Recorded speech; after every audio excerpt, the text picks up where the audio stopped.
Hello bachcho, let's read the question. The question here says given below are two statements, one labeled as assertion and the other labeled as reason. Assertion given है O2 associated to hemoglobin in the lung surface and get dissociated at the tissues. Reason being CO2 associated to hemoglobin in the tissue and gets dissociated at alveoli. We have to mark option A in case both assertion and reason are true and reason is the correct explanation of assertion. B if assertion and reason are true but reason is not the correct explanation of assertion. C if assertion is true but reason is false. D if both assertion and reason are false. So for this question our key concept would be हमारा key concept होगा regarding the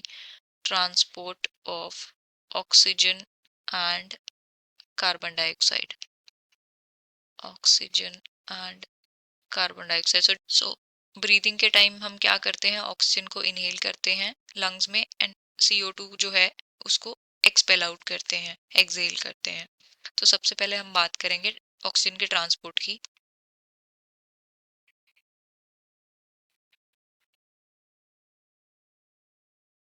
so body के अंदर oxygen जो है वो दो different way से transfer होती है one is in form of dissolve form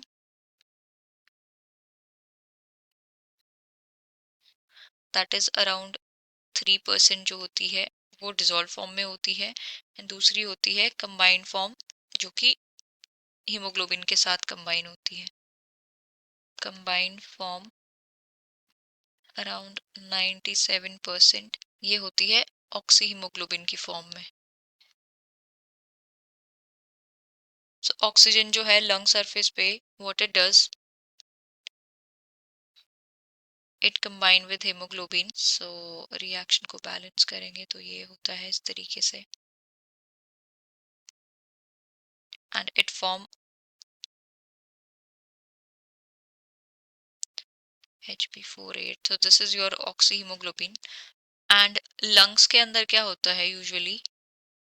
lungs के अंदर हमारी एल्वियोलाई होती हैं जिसके सरफेस पे गैसेस एक्सचेंज होता है गैसियस एक्सचेंज सो यहाँ बाहर से जब एयर आती है तो यहाँ पे O2 का जो कंसंट्रेशन होता है वो यूजुअली ज़्यादा होता है और हमारे जो बॉडी टिश्यूज होते हैं वहाँ पे क्या होता है कम होता है तो ऑक्सीजन जो है हीमोग्लोबिन के साथ यहाँ पे एसोसिएट होती है एंड ये कहाँ पे डिसोसिएट होती है जाके it get dissociated into tissues dissociated at tissues so पहली जो असर्शन में हमें स्टेटमेंट दी गई है वो तो राइट है अब हम बात करते हैं CO2 के ट्रांसपोर्ट की ट्रांसपोर्ट